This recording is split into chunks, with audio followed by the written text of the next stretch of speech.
There are a lot of emergency broadcasts that turn out to be false alarms. Storm warnings, earthquake alerts, power outage notices. Most people stop paying attention after a while because nothing ever happens. But about 3 years ago, every television in the country interrupted its program at the exact same second. No warning tone, no government logo, no news reporter, just a black screen. Then white text slowly appeared. Do not look into any mirror until further notice. That was it. No explanation, no reason, no countdown, nothing. People laughed. Some people took pictures of the screen. Others joked that vampires had finally taken over. Nobody realized that within the next 24 hours, those 6 words would become the most important warning anyone had ever received, because the people who ignored it were never seen the same way again.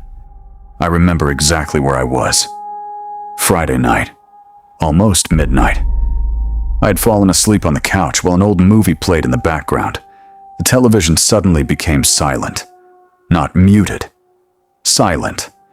Like every sound had simply disappeared. I opened my eyes. The movie was gone.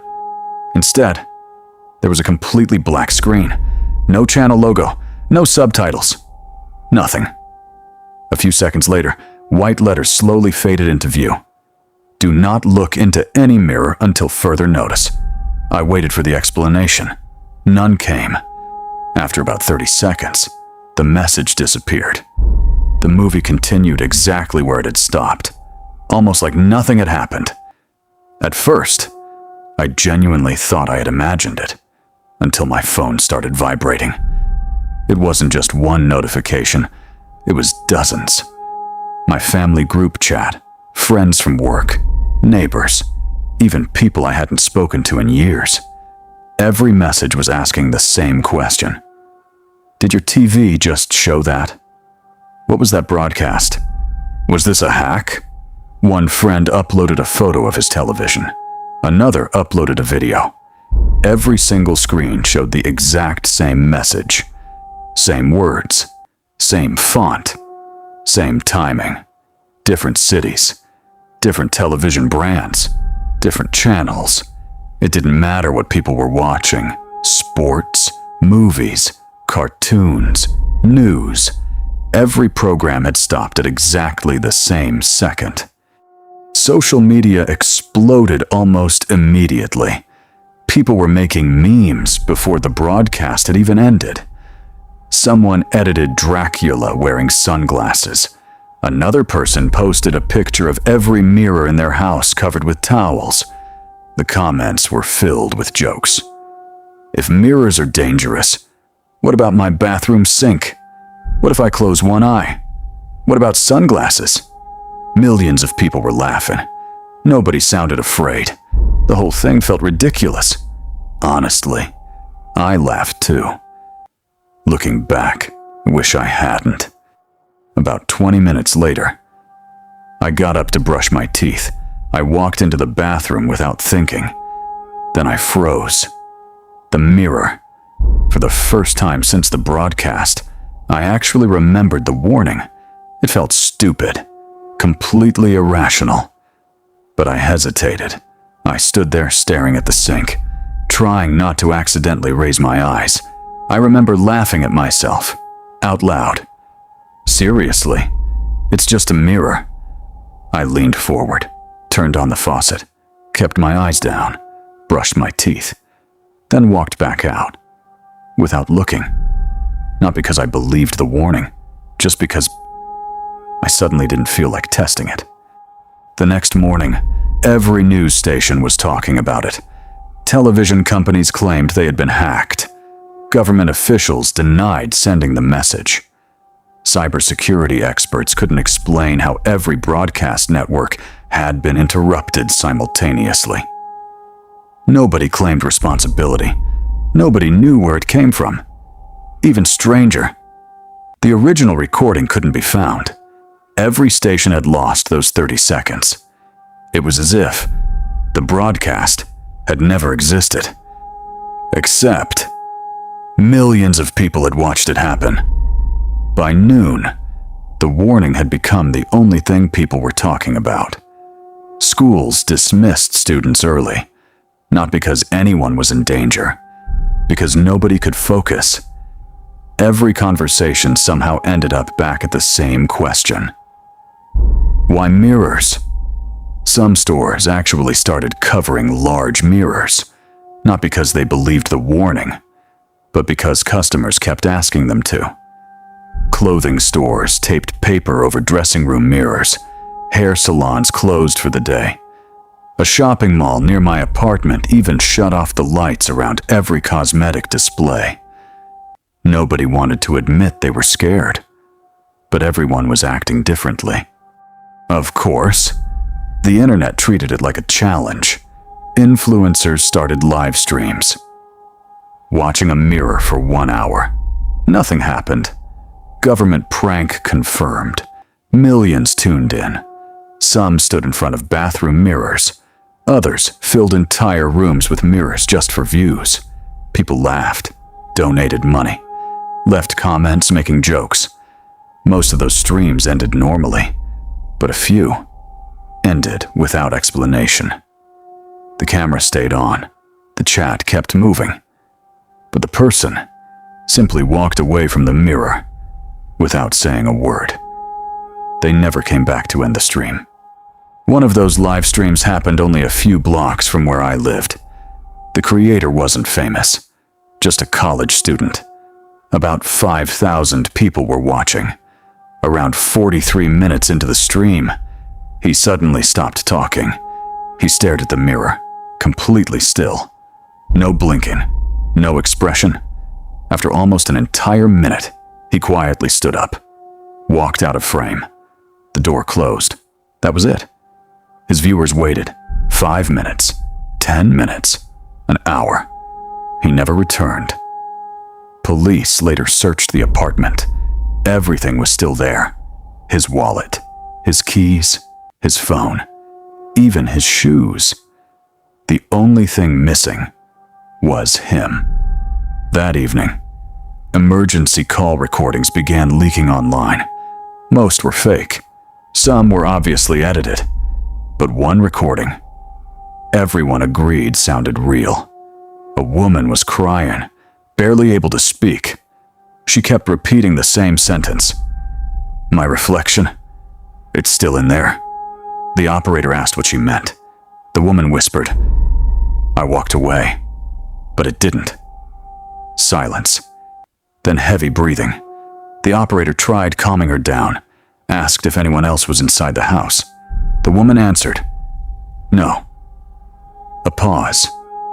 Then, "Not until a few seconds ago." The call ended. Nobody ever released what officers found inside that house. I told myself not to believe any of it. The internet lies. People panic. Stories spread faster than facts. That's all this was. At least, that's what I kept repeating to myself. Before going to bed, I covered the bathroom mirror with a blanket. Not because I believed the broadcast, because I was tired of thinking about it. I covered the mirror in my bedroom too. Then I noticed something strange.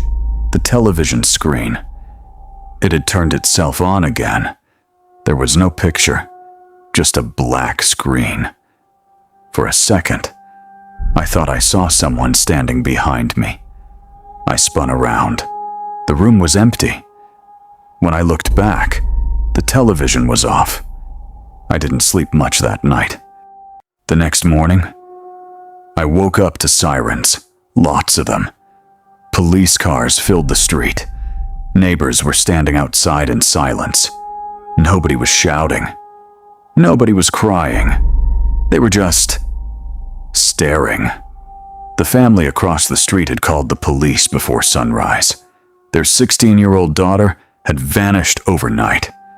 Every door was still locked from the inside. Every window was closed. There were no signs of forced entry. No footprints, no blood. Nothing. Except Every mirror in the house had been uncovered. And on the bathroom mirror, someone had written 3 words. Not with paint, not with blood, just appearing from the inside of the glass. She looked back. By the afternoon, people had stopped making jokes. The live streams disappeared. The memes stopped. Even the news anchors sounded different. You could hear it in their voices. They were trying to stay calm. But something had changed. Then, at exactly 4:30 p.m., every television interrupted its program again. This time, it wasn't the mysterious black screen. It was the government. A man in a dark suit stood behind a podium. His hands were shaking. He looked exhausted, like he hadn't slept in days. He took a deep breath, looked directly into the camera, and said something I'll never forget. If you have already looked into a mirror since last night's broadcast, you are no longer advised to remain alone. The room went completely silent. No reporter asked a question. No explanation followed. The broadcast ended after only 15 seconds. That sentence spread faster than the first warning. People rushed into stores. Blankets sold out. Tape disappeared from shelves. Some families smashed every mirror in their homes. Others refused to leave rooms with reflective windows. Nobody knew what was happening. But for the first time, everyone believed something was. Even I did. I went through my apartment, covering everything that reflected light. Bathroom mirror, bedroom mirror, microwave door, picture frames, even the black screen of my computer. Every reflection suddenly felt wrong. Like it wasn't simply showing me, like something else was watching from the other side. Around sunset, my phone rang. It was my younger sister. She sounded terrified. She kept asking the same question. "Have you looked?" I told her no. She started crying. Then she whispered, "I think Mom did." I froze. What happened? There was silence.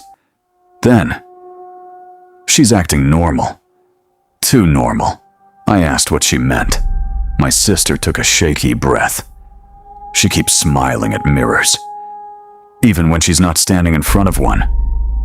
Before I could answer, the call suddenly disconnected. I tried calling back. No signal. Again. No signal. Then my phone buzzed. One new notification. No sender. No number. Just 5 words. "Don't let her see you." Around sunset, my phone rang. It was my younger sister. She sounded terrified. She kept asking the same question. "Have you looked?" I told her no. She started crying. Then she whispered, "I think Mom did." I froze. What happened? There was silence. Then, "She's acting normal. Too normal." I asked what she meant. My sister took a shaky breath. "She keeps smiling at mirrors, even when she's not standing in front of one." Before I could answer, the call suddenly disconnected. I tried calling back. No signal. Again. No signal. Then my phone buzzed. One new notification. No sender. No number. Just 5 words. "Don't let her see you."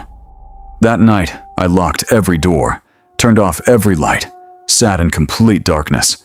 Hours passed. Nothing happened. Then, just after midnight, I heard footsteps. Slow, steady, coming from the hallway outside my apartment. They stopped, right in front of my door. No knocking, no voices, just silence. A minute later, I heard something much worse. A soft scraping sound, like someone was dragging their fingers across the mirror hanging on the other side of my front door. Except, that mirror was inside my apartment. There was nobody inside except me. I slowly turned toward the hallway. The blanket covering my mirror was moving, not falling, not sliding, Something underneath it was pushing outward, very slowly, as if someone was pressing a hand against the glass from the inside. Then, a second hand appeared. Then a third. I couldn't breathe. I couldn't move. And then, a voice whispered from beneath the blanket. Quiet. Calm. Perfectly familiar. It was my own voice.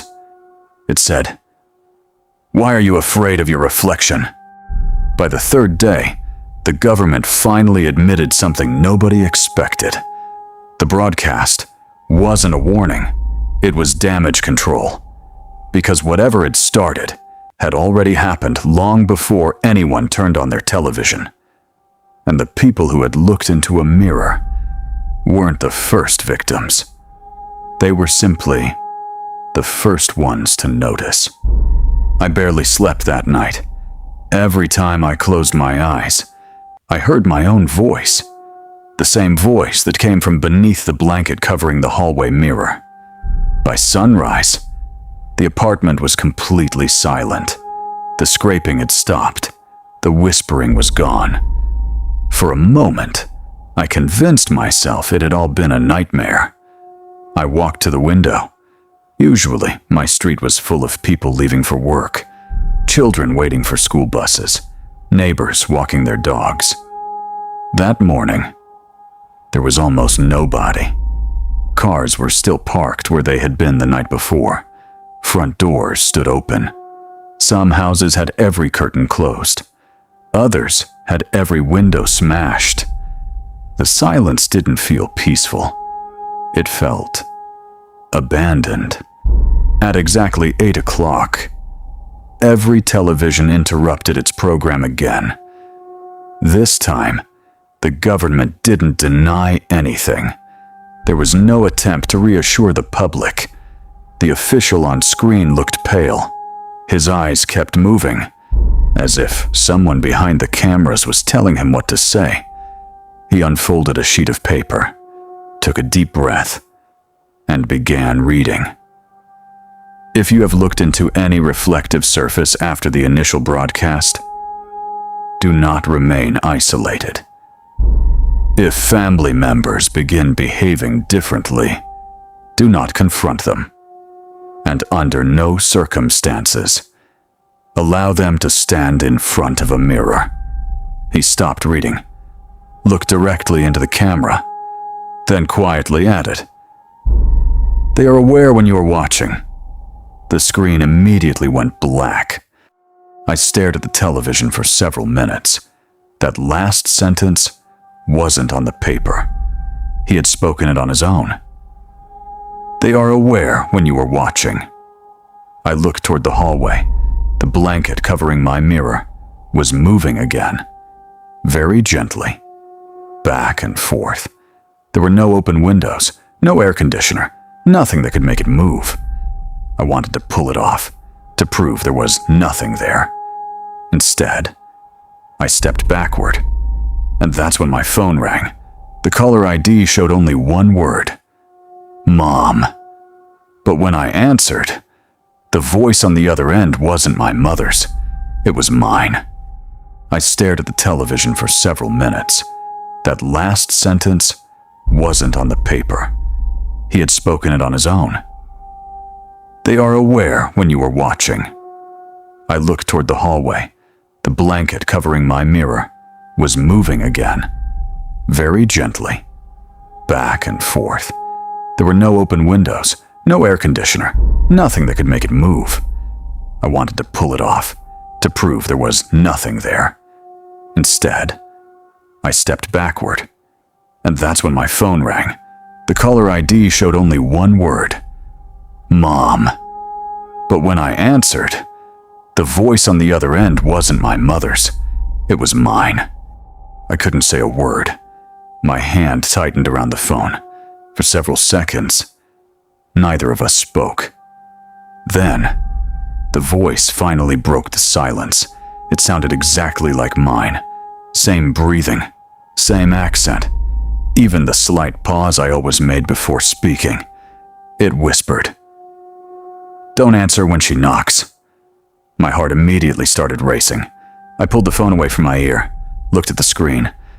It still said, "Mom," slowly. I brought it back. "Who are you?" A quiet laugh came from the other side. Not loud, not evil, just familiar. Then the call ended. A second later, someone knocked on my apartment door. 3 slow knocks, exactly as the voice had warned me. I didn't move. Another 3 knocks. Then, my mother's voice. "Sweetheart, it's me. I just wanted to make sure you're okay." Every instinct told me to open the door. She sounded tired, scared, exactly like my mother always did when she worried about me.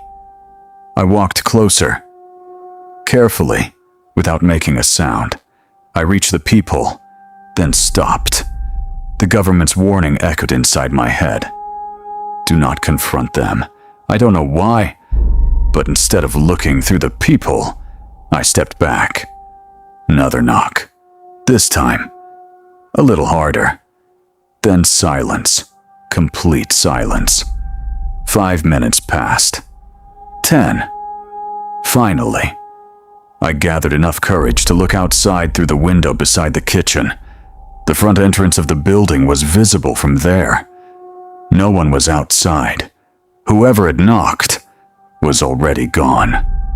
The afternoon news was unlike anything I'd ever seen. No interviews, no debates, just security camera footage. One clip showed a woman standing in front of her bathroom mirror. She didn't move. She didn't blink for nearly 4 hours. Then, without warning, she smiled. Not a normal smile. It was too wide, too perfect, almost painful.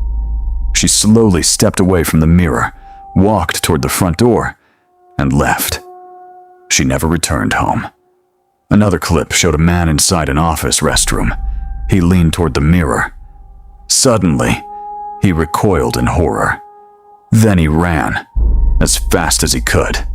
The camera caught him sprinting through the hallway, looking over his shoulder, as if someone was chasing him. But no one was there. He disappeared before police arrived. His body was never found. That evening, someone leaked classified government files online. Most websites removed them within minutes, but people had already downloaded everything.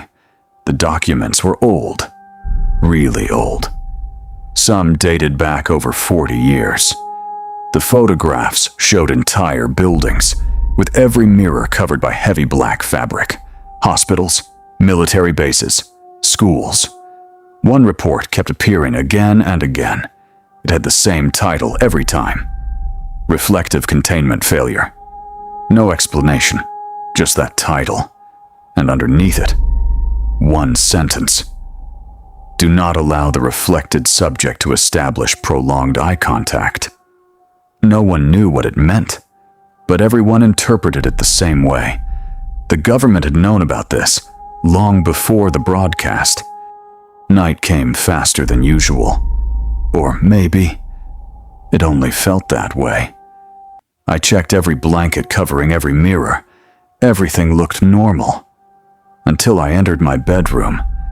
The blanket wasn't hanging straight anymore. Something underneath it had stretched the fabric outward, like fingertips, pressing against the other side.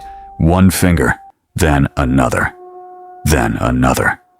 Slowly, they dragged themselves downward, leaving long lines across the cloth. I stood frozen, unable to breathe, unable to look away. Then, from behind the blanket, I heard a quiet whisper. Not from outside, not from inside my room. From inside the mirror. It said only 4 words. I'm almost finished. I didn't sleep. Every few minutes, the whisper came back. Always the same 4 words. I'm almost finished. Then, sometime after midnight, my phone vibrated. Not a call, not a text, just a notification. There was no sender, only a video file. No title, no thumbnail. Against my better judgment, I opened it. The footage looked decades old. Everything was grainy. The timestamp read, April 17th, 1983. A group of scientists stood inside a massive underground chamber. In the center of the room was a mirror. Not a normal mirror. It stretched from floor to ceiling, at least 20 feet tall. Dozens of armed soldiers surrounded it. One scientist faced the camera. He looked terrified. He spoke quietly, almost like he was afraid something could hear him. We were wrong. We believed mirrors reflected reality. They never did. He paused, then continued. They imitate it. The scientist pointed toward the mirror. At first, everything looked normal. The soldiers moved. Their reflections copied them. Then, one of the reflections stopped. The real soldier kept walking, but his reflection stood perfectly still. Nobody inside the room noticed. Only the camera captured it. 5 seconds later, the reflection smiled. The real soldier didn't. Another 5 seconds passed. Then, the reflection finally started walking again, as if nothing had happened. The scientist looked directly into the camera. They've been practicing. Suddenly, the video froze. The screen filled with static. Then, a face appeared. My face. It stared directly at me. Not through the camera. At me.